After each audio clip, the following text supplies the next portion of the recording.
Early December 2006, Waag Society held a locative media workshop at Sarai in Delhi, India. Two groups set out to explore Delhi's urban semantics in search of personal histories and relationships. Using a mobile phone and GPS, they traced their journey and along the way documented different locations.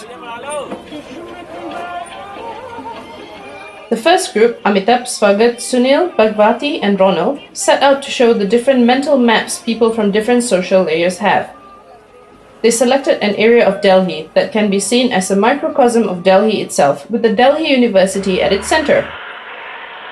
The idea was to walk the whole stretch from Barfkhana, the ice factory, to Gandagar, the clock tower, to Sabzi Mandi, the wholesale vegetable market, and finally end up at Delhi University. By asking locals for directions using simple questions like, where can I buy vegetables or jeans, and documenting all their encounters, they charted the area showing the different perceptions people have of that place. We now have a GPS connection now again, but when you're in a small street, it's hard to have a GPS connection. Amitabh talked to the rickshaw driver about the Sabzi Mandi, which now was in fact not a place to sell vegetables as might be apparent by its name.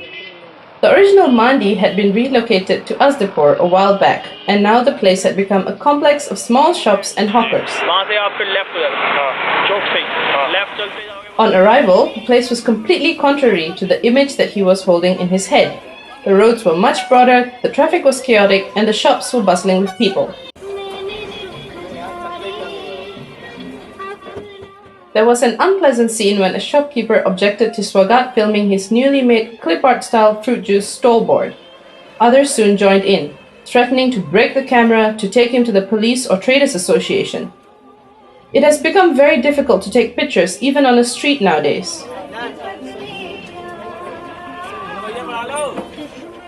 The painter street was interesting. The rather nicely kitsch hand-painted florid boards with their typography and art had given way to larger computer-generated work. A signboard painter shared that they had been there for the past 15 to 20 years, but that many had switched to the faster and economically more proficient method, and that these were hard times getting work. After 2.5 hours, 300 GPS points, 50 photographs, and many video and audio interviews, the group envisioned this experiment as a possible way for social studies or architecture students to map the city.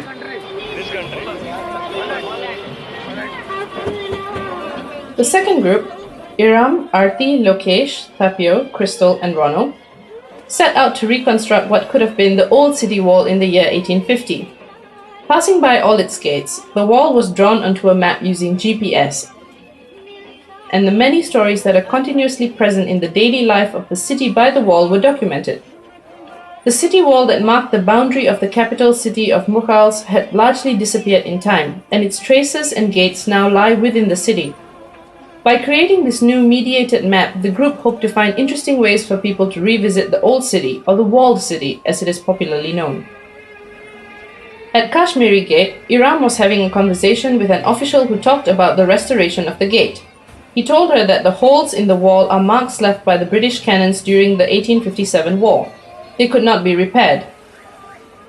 Even though the official was renovating the rest, they had specifically left this section broken, as it is important that the marks remain so people remember there was a war.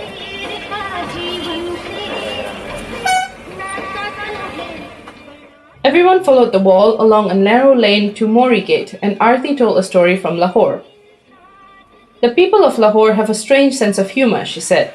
If you ever ask anyone living inside the walled city as to how many gates the ancient city has, they will invariably say 12 and a Mori, a hole.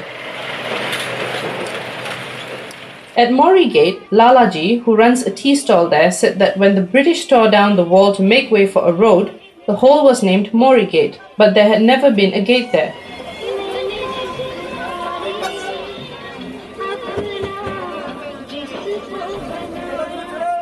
At Ajmeri Gate, an old man watching the group take pictures of the gate mistook them for tourists and started telling he had lived there all his life.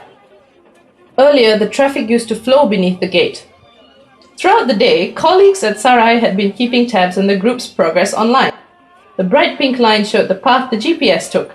The map looked suspiciously like the city map of 1850.